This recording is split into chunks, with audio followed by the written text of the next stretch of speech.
पिछले वीडियो में हमने आप लोगों को बहुपद के बारे में कुछ विशेष जानकारियाँ दी थी। बहुपद का इंट्रोडक्शन करवाया था, कितने प्रकार के होते हैं, उससे जुड़ी कुछ बेसिक जानकारियों को मैंने आपको पिछली वीडियो में बताया था।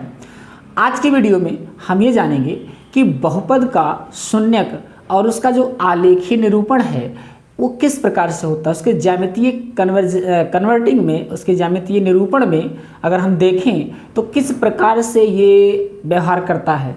तो सबसे पहले हम रैखिक बहुपद का, है ना, ज्यामितीय निरूपण देखेंगे, आलेखीय निरूपण देखेंगे। उसके बाद फिर हम द्विघात का आलेखीय निरूपण देखेंगे। एक एक बात को बहुत ही आसानी से, गहराई से समझेंगे। ठीक है, आगे देखते हैं। देखिए, अगर हम बात करें कि बहुपद के शून्यक और आलेखीय निरूपण कैसे होंगे, तो आप सबसे पहले ये सीख लीजिए। आपने 9th में पढ़ा था कि रैखिक बहुपद का जो फॉर्मेट होता है वो ax + b होता है, जहाँ a शून्य नहीं है, a डज नॉट इक्वल 0। अच्छा, हम एक आपको एग्जाम्पल लेके बताते हैं, उसी उदाहरण से पूरी बात आपको समझाते हैं। जैसे मैंने एक रैखिक बहुपद का एग्जाम्पल लिया है, ये है 2x + y = 14। ठीक है, अब ध्यान से समझिएगा। अगर हम इसका एक आलेखीय निरूपण करें तो हमें पूरा का पूरा इसके अंतर्गत क्या क्या बातें हैं सब डिटेल में मिल जाएगा। चलिए देखते हैं। तो 2x + y बराबर अगर 14 है तो हम इसको लिख सकते हैं y = 14 - 2x। ठीक है, y = 14 - क्या 2x। अब हम एक डाटा तैयार करते हैं। ये डाटा कुछ इस प्रकार तैयार करते हैं कि इसमें हम भुज यानी x और कोट यानी y का मान ऐसा कुछ उठाते हैं जिससे यहाँ पर एक निर्देशांक बन जाए। जैसे हम यहाँ पर आपको बताएं तो जो आपका रैखिक समीकरण होता है, रैखिक समीकरण अगर एक ही है, ठीक है, और दो चर का है तो वैसे तो उसके अनंत हल होते हैं, लेकिन मैं बात कर रहा हूँ आलेखीय निरूपण की। तो कैसे इसको निरूपित करेंगे। जैसे हम बात करें, ये आपका 2x + y = 14 आ गया, तो y = 14 - 2x आ जाएगा। अब अगर हम यहाँ पर x का मान कुछ ऐसा रखें जिससे y मिल जाए तो एक चार्ट तैयार हो जाएगा। याद रखना, x और y के अगर दो ही मान आप प्राप्त कर लेते हैं तब भी आपका आलेख बन जाएगा, लेकिन अगर 3 मान हो जाते हैं तो ज़्यादा क्लियर हो जाएगा। देखिए ध्यान से।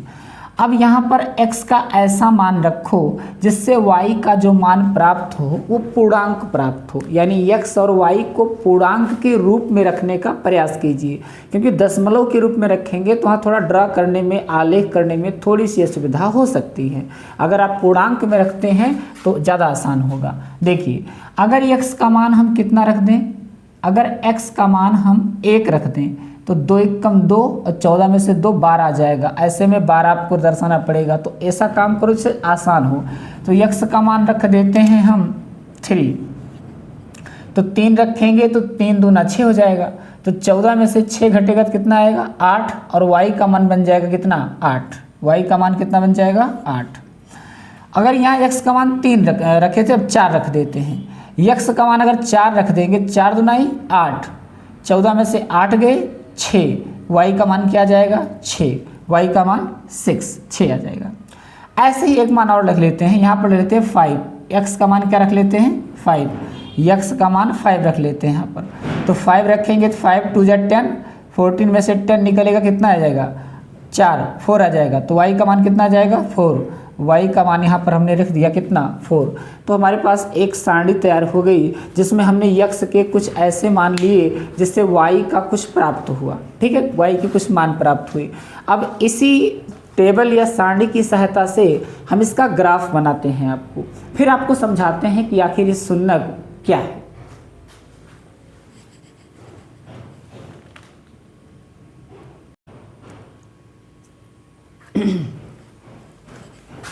देखिए, अब यहाँ पर हम आपको एक कार्तीय तल या निर्देशांक बना रहे हैं, निर्देशाक्ष बना रहे हैं, और ये इसकी जानकारी आप 9th में या 9th क्लास के लगभग में आपने सीखा होगा। नहीं सीखा है तब भी कोई दिक्कत नहीं। जैसे हम जो ऊर्ध्वाधर रेखा खींच रहे हैं इसे हम क्रमशः मान रहे हैं एक्स एक्स डैश मानते हैं, और ये क्षैतिज रेखा जो खींच रहे हैं इसे आप वाई वाई डैश मानते हैं, और जो क्षैतिज खींच रहे हैं इसे एक्स और एक्स डैश मानते हैं। ध्यान देना इस बात को, ठीक है। और ये दोनों का कट वाला पॉइंट कहलाता है मूल बिंदु। क्या कहलाता है? मूल बिंदु। आपने 9th में इसकी जानकारी ली होगी। फिलहाल हम आगे बढ़ते हैं। इसके इधर साइड में बराबर बराबर दूरी पर जो मैटर मिलते हैं वो पॉजिटिव इंटीजर्स मिलते हैं, पॉजिटिव इंटीजर्स को रखते हैं। 1 2 3 4 5 6 7 8 और 9 और 10 आ गया। और y पर अगर हम देखें ऊपर की ओर तो मूल बिंदु से ही सारी डिस्टेंस कवर की जाती है, तो यहाँ भी बराबर बराबर दूरी पर वो डिजिट हम ले लेते हैं। कौन कौन? 1, यहाँ से 1 यहाँ लिख देते हैं, 1 2 3 4 5 6 7 8 9, जहाँ तक आवश्यकता होगी वहाँ तक हम बढ़ा लेंगे। इधर बात करें तो इधर आपका माइनस में होगा, -1 -2 -3 आगे भी। ऐसे नीचे साइड भी जाएंगे तो माइनस में मिलेगा, -1 -2 -3 आगे भी इस प्रकार से।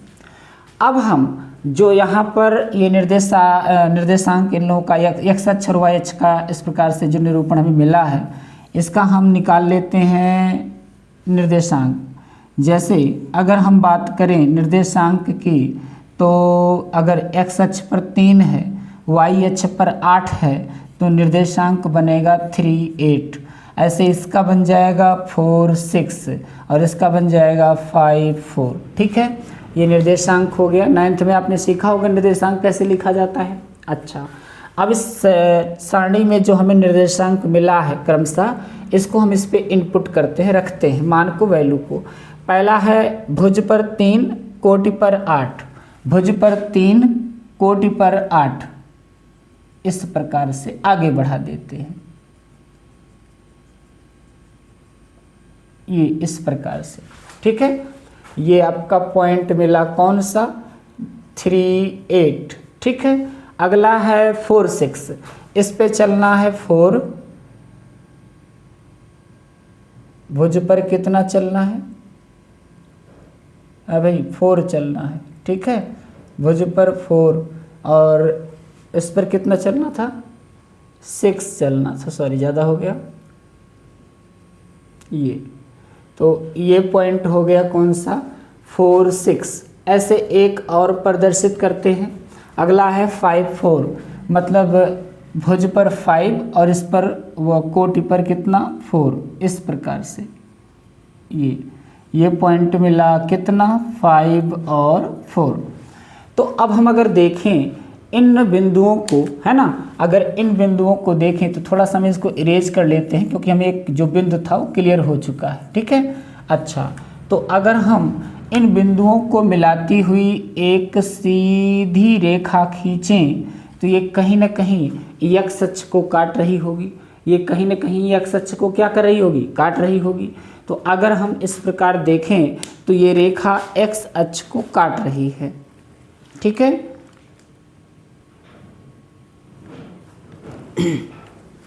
देखिए, तो यहाँ पर आपने देखा कि इस प्रकार से ये तीनों जो बिंदु मिले क्रमशः निर्देशांकों के 3 8 4 6 5 4 का, इसका मैंने जब आलेखीय निरूपण किया तो इन तीनों बिंदुओं को मिलाने से एक सरल रेखा प्राप्त हुई। क्या प्राप्त हुई? सरल रेखा। तो यहाँ से एक निष्कर्ष ये निकला, है भाई, एक निष्कर्ष ये निकला कि जब भी हम रैखिक बहुपद का आलेखीय निरूपण करेंगे, रैखिक बहुपद का कैसा निरूपण? देखो मैं यहाँ लिख रहा हूँ, अगर रैखिक बहुपद है, पहला पॉइंट आपको ये मिला कि रैखिक बहुपद अगर है तो उसका आलेख मिलेगा सरल रेखा। सरल रेखा याद रखना, जब कभी भी इस प्रकार का आकार बना करके, एक इस प्रकार का निर्देशांक बना करके, निर्देशाक्ष बना करके एक सरल रेखा खींची गई हो, सीधी रेखा खींची गई हो, तो मान के चलना वो कन्फर्म करा रही है कि ये किसका? रैखिक बहुपद का जो है एक सिंबल बन रहा है। अच्छा, हमने जब इसको सीधे ड्रा किया तो ये 7 बिंदु 7 से होकर जा रही है। ये रेखा कहाँ से होकर जा रही है? 7 से। तो रेखा कौन सी है? रेखा का समीकरण क्या है? 2x + y = 14। हम यहाँ लिख देते हैं 2x + y = कितना? 14। तो ये जो रेखा खींची गई है इसका समीकरण है 2x + y = 14, जो कि y पर 7 से होकर जा रहा है। ठीक है, x पर जो है 7 से होकर जा रहा है। रिपीट सॉरी भाई, x से जो जा रहा है काट करके वो 7 पॉइंट से या 7 वाले पॉइंट से कट करके जा रहा है। ठीक है, अब बात ध्यान से सुनिएगा। अब बात ये है कि ये y अक्ष को भी काट रहा होगा, कहीं ना कहीं काटेगा ही। अच्छा ठीक है, उसको हम बाद में देखेंगे। पहले देखिए, तो ये सरल रेखा जो कि x अक्ष को है ना बिंदु 7 से कट करके आगे निकल रही है, तो कोई भी सरल रेखा x अक्ष पर जिस बिंदु से होकर गुजरती है, कोई भी सरल रेखा इस प्रकार से जब x अक्ष के जिस बिंदु से होकर गुजरेगी वह बिंदु उसका शून्यक कहलाएगा। वह बिंदु उसका क्या कहलाएगा? शून्यक कहलाएगा। तो ध्यान देना, ये 7 से होकर जा रही है तो इसका निर्देशांक होगा 7 0, क्योंकि x अक्ष पर 7, y इसके लिए 0 होगा। तो इस बिंदु का निर्देशांक होगा 7 0। तो इस प्रकार से हमने देखा कि ये जो सरल रेखा है ये 7, 0 बिंदु से होकर जा रही है। हमने आलेखीय रूप से इसको समझा है। अगर हम इसको वैसे ही समझते तो हम डायरेक्ट इसका शून्यक निकाल सकते थे।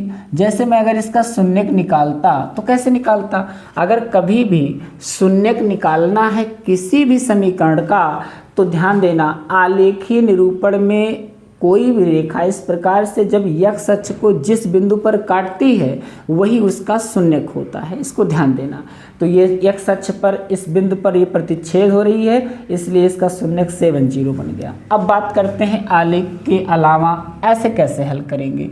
तो x अक्ष पर जब चल रहे हैं तो y का मान क्या होगा? 0। शून्यक अगर हम कहते हैं x अक्ष के लिए लागू है तो y का मान क्या होगा? 0। तो इसमें हमारे समीकरण में बहुपद में 2x + y = 14 जो लिखा है, इसमें y के स्थान पे क्या रख देंगे? 0, और ये बराबर 14। तो 2x = 14, तो x बराबर कितना हो जाएगा? 7। यानी इस प्रकार से ये x अक्ष पर 7 जहाँ लिखा है उस बिंदु से होकर गुजरेगा। तो ऐसे आप इस प्रकार से भी शून्यक निकाल सकते हैं। आप ये आलेखीय विधि से भी शून्यक कैसे निकाल सकते हैं। ठीक है, अच्छा अब यहाँ पर 2 बातें हो गई कि रैखिक बहुपद में कभी भी जो इसका समीकरण प्राप्त होगा वो एक सरल रेखा प्राप्त होगी, और ये सरल रेखा x अक्ष को जिस बिंदु से होकर गुजरेगी वही बिंदु उसका शून्यक कहलाएगा। ठीक है, तो शून्यक किसी भी बहुपद या समीकरण के लिए वह मान होता है जिससे उस पूरे समीकरण का मान क्या हो जाए? शून्य हो जाए। ठीक है, जैसे हमारा शून्य अगर 7 आया है x का मान, तो x का मान अगर यहाँ 7 रखेंगे तो समीकरण में, तो 7 2 जा 14, 14 - 14, y बराबर क्या आ जाएगा? 0। तो इस बात को ध्यान देना, शून्य का वह मान होता है 0, जो वह मान होता है जो उस बहुपद को क्या कर देता है? 0 बना देता है। ठीक है, अच्छा इसे कैसे समझेंगे, आलेखीय विधि में क्या क्या इसका अर्थ होता है, आप इसको देखेंगे। देखिए, आप लोग जो रैखिक बहुपद देखे थे उसमें आपने जाना कि रैखिक बहुपद एक सरल रेखा होती है और ये x अक्ष को एक ही बार काटती है, अतः इसके शून्यक भी एक ही होते हैं। अब आप द्विघात बहुपद को देखिए। मैं एक उदाहरण ले रहा हूँ। मैं आपको पहले बता दूँ, द्विघात बहुपद का फॉर्मेट होता है ax² + bx + c = 0, जहाँ a 0 नहीं होना चाहिए, a डज नॉट इक्वल 0। अब मैं एक एग्जांपल लेता हूँ x² - 3x - 4।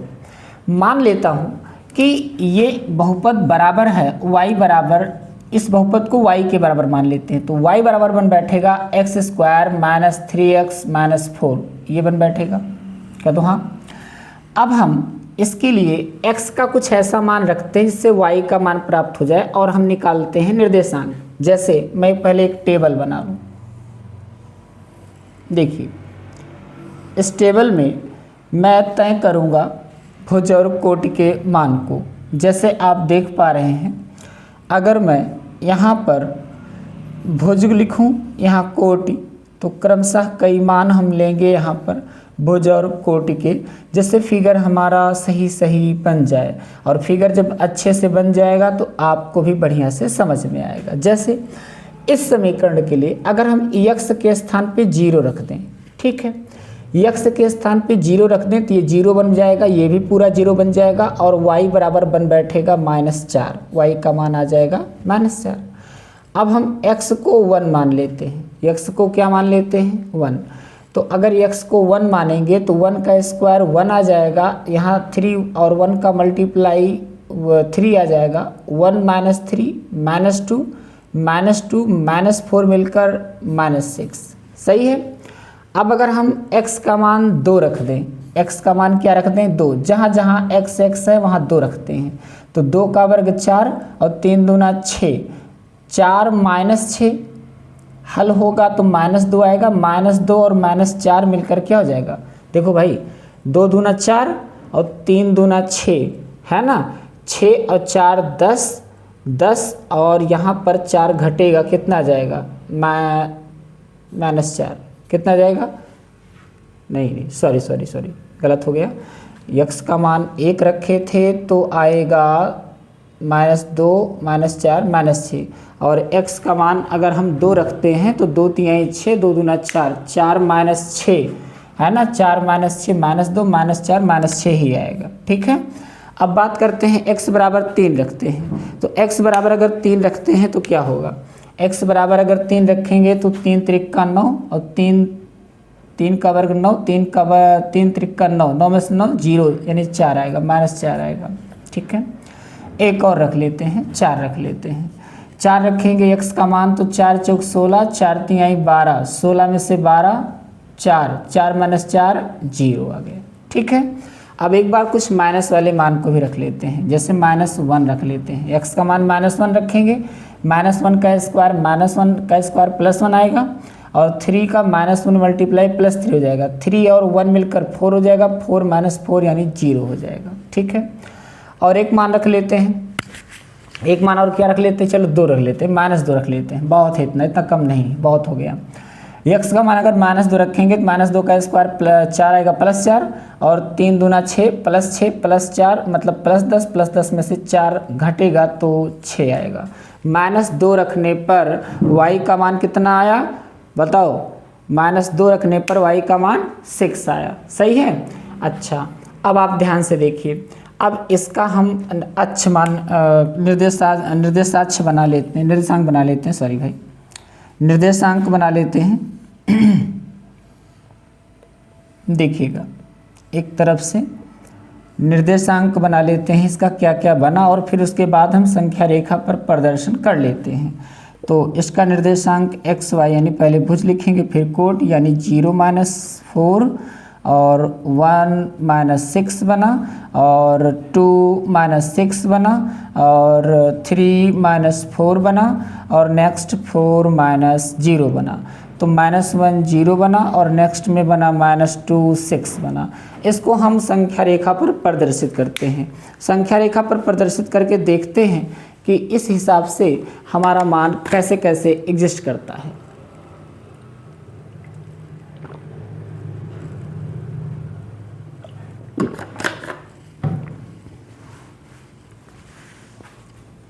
देखिए तो अब यहाँ पर हमारा पहला निर्देशांक मिल चुका है 0 -4 यानी 0 -4 मतलब 0 -4 को हम कहाँ रखेंगे भैया, x अक्ष पर 0 है, y पर -4 है, y पर -4 मतलब नीचे आना पड़ेगा, ये -4 है, ये पॉइंट हो गया। तो ये जो मैंने पॉइंट रखा थोड़ा सा बढ़ा लेते हैं, देखिएगा ये आपका बन गया 0 -4 निर्देशांक, ठीक है। अगला है 1 -6, 1 इस पे रहेगा और कोट पर -6 रहेगा और बढ़ाना पड़ेगा।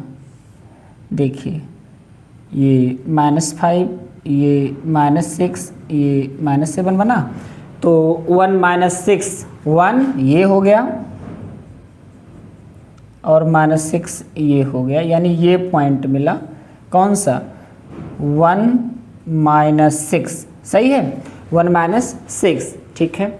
अगला है 2 -6, हैं, 2 माइनस 6, 2 लाइए और माइनस 6 तक लाइए, यानी हम इसको थोड़ा इधर लिख देते हैं 1 6, और ये आपका बन गया 2 माइनस 6, ठीक है, ये हो गया, इसको हटा देते हैं। अच्छा, उसके बाद देखो कौन है, 3 माइनस 4 है, 3 इस पे है और माइनस 4 इस पे है, ठीक है, ये लंबावत आगे बढ़ाते हैं तो मिल जाता है ये पॉइंट 3 माइनस 4, ठीक है। अच्छा, अगला क्या है, 4 0 है, क्या है, 4 0 है, 4 0 है, कोई बात नहीं, 4 0 है तो 4 0 आपका यही हो जाएगा, यही पॉइंट ये हो जाएगा 4 0, यानी भुज पर 4 है, कोटि पर 0 है। आगे है माइनस 1 0, माइनस 1 0 याद रखना, यानी भुज पर माइनस 1 है, ये पॉइंट हो गया, यानी ये हो गया माइनस 1 0, मैं यहाँ लिख देता हूँ माइनस 1 0, ठीक है। अच्छा, और कौन सा पॉइंट है, माइनस 2 6, माइनस 2 और कोटि पर क्या 6, ये देखिए इस प्रकार से, थोड़ा सा डिस्टेंसिंग है, ध्यान देना, इस प्रकार से, ठीक है, थोड़ा सा डिस्टेंसिंग है। ये आपका बन गया कौन सा, 2 माइनस 2 और 6 बन गया, ठीक है। अब ध्यान से देखना, अगर हम, मैंने सारा प्रदर्शन कर लिया इस पे, तो अगर हम इन बिंदुओं को मिलाएं, इन जो निर्देशांक मिले अगर इनको हम मिलाएं तो क्या बनेगा, थोड़ा ध्यान से देखना।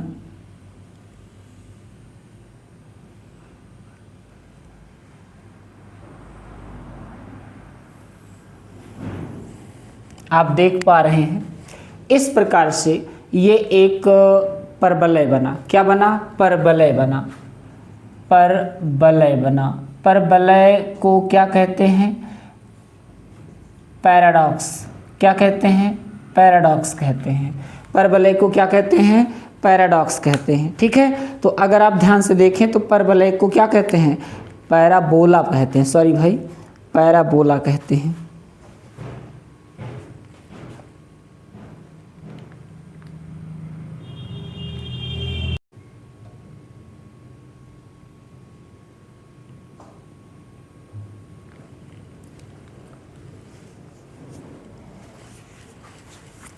देखिए, तो यहाँ पर आपने देखा कि ये एक जो रेड कलर से मैंने खींचा, ये एक परवलय बना, तो परवलय को कहते हैं पैराबोला, क्या कहते हैं, पैराबोला कहते हैं, PARABOLA, पैराबोला, ठीक है।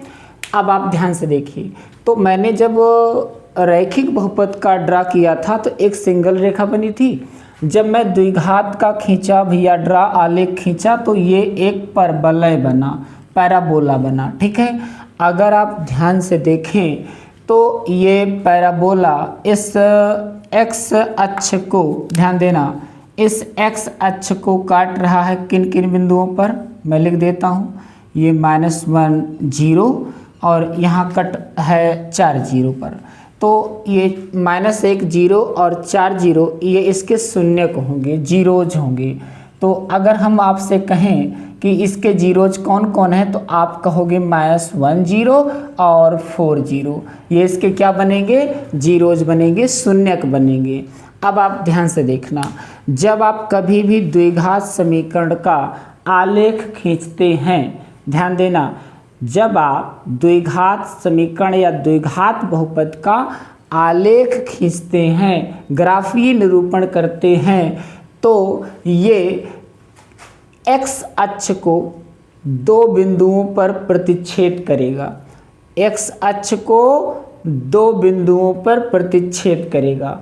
यही दोनों बिंदु जो कि x अक्ष पर होंगे, जिस पर ये पैराबोला प्रतिच्छेद करेगा, वही दोनों x अक्ष पर जो बिंदु होंगे वही उसके कहलाएंगे शून्यक, जीरोज, ठीक है, ध्यान देना। तो किसी भी द्विघात बहुपद के लिए जो शून्यक होगा वो x अक्ष पर पैराबोला द्वारा प्रतिच्छेद किया हुआ वो दोनों बिंदु होगा, ठीक है। इस पैराबोला द्वारा x अक्ष पर ये दोनों बिंदु क्या हुए हैं, प्रतिच्छेद हुए हैं आगे इसके कंस्ट्रक्शन में। तो ये दोनों बिंदु क्रमशः इस समीकरण के या इस बहुपद के कहलाएंगे शून्यक, ठीक है। हाँ, तो 3 बातें आपको समझ में आई होगी। अगली बात आपको ये जाननी है जो दोनों में कॉमन डिफरेंस है। तो अगर ऐसा कोई परवलय खींचा जाए जो कि एक्स अक्ष को 2 बिंदु पर काटे तो इसके 2 शून्यक होंगे। अगर ये परवलय एक बिंदु पर एक्स अक्ष को काटता तो क्या होता, या उल्टा बना होता तो क्या होता। अब हम आगे देखते हैं क्या होता उस ग्राफीय निरूपण के लिए। ये जानने का प्रयास करते हैं कि आलेख के माध्यम से हम कैसे बताएं कि किसी बहुपद या द्विघात बहुपद या रैखिक बहुपद के कितने शून्यक होंगे। तो आपके सामने हमने कुछ विशेष आकृतियों को, आलेखों को बनाया है और आप पल भर में देखते ही बता लेंगे कि इस प्रकार का अगर आरेख बन के आ जाए तो उसके कितने शून्यक होंगे। चलिए देखते हैं क्या है। देखिए, अब आपको हम पहला फिगर समझाते हैं, फिर उसके बाद दूसरा, फिर तीसरा। देखिए, पहले में ये बनाया गया है, ये एक्स एक्स डैश है, ये वाई वाई डैश है, ये परवलय बनाया गया है। आपने अभी तक इतना समझा है कि परवलय या पैराबोला अगर एक्स अक्ष को 2 बिंदु पर काटता है, ठीक है, एक्स अक्ष को कितने बिंदु पर काटता है, 2 बिंदु पर, तो उसके 2 शून्यक, और अगर 3 बिंदु पर काटता है तो 3 शून्यक, 4 पर काटता है तो 4 शून्यक। अब आप ध्यान से देखिएगा, अगर हम बात करें तो एक्स अक्ष पर ये परवलय पैराबोला जितने बार काटेगा उतने ही उसके शून्यक होंगे। दिमाग में नोट कीजिएगा, परवलय इसको एक्स अक्ष को जितनी बिंदु पर काटेगा उतने उसके शून्यक होंगे।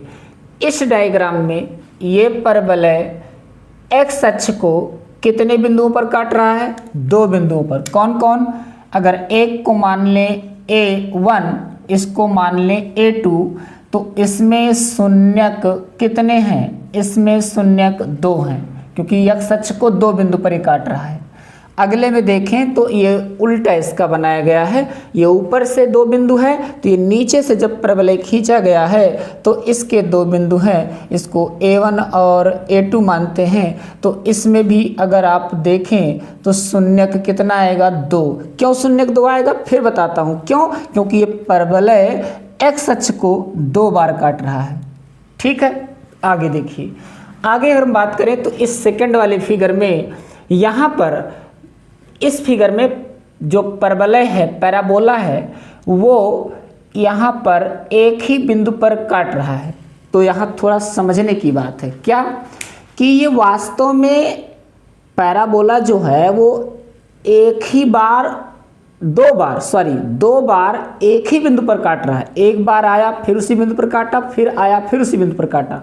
तो ऐसे में इसके ये दोनों बिंदु एक ही हो जाते हैं। जो अलग अलग A1 A2 के नाम से अलग अलग बन रहे थे, यहाँ पर दोनों एक ही बन गए हैं। यही A1 है और यही क्या है, A2 है। तो दोनों एक जैसे होंगे यानी संपाती होंगे, और जब संपाती होंगे तब भी इसके शून्यक की संख्या कितनी आएगी, 2 आएगी। इसके शून्यक की संख्या कितनी आएगी, 2, सॉरी।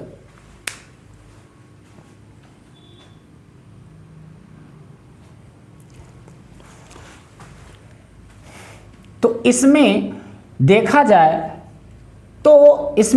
जाए तो ये पैराबोला इसको एक ही बिंदु पर काट रहा है, मतलब इसके दोनों बिंदु क्या हो गए हैं, संपाती हो गए हैं। तो अगर संपाती हो गए तो दोनों एक ही बिंदु हो जाएंगे, इसलिए एक ही बिंदु पर प्रतिच्छेद करने के कारण इसमें शून्यक की संख्या कितनी आएगी, 1 आएगी।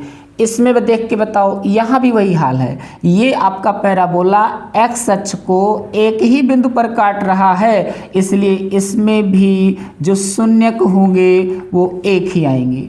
अगले में अगर आप देखो तो अगले वाले में जो हमारा पैराबोला है, ये इस एक्स अक्ष को कहीं भी नहीं काट रहा है, इसमें भी नहीं काट रहा है, एक्स अक्ष को कहीं टच ही नहीं कर रहा दोनों में। तो इसमें शून्यक नहीं होगा, इसमें कोई भी शून्यक नहीं होगा।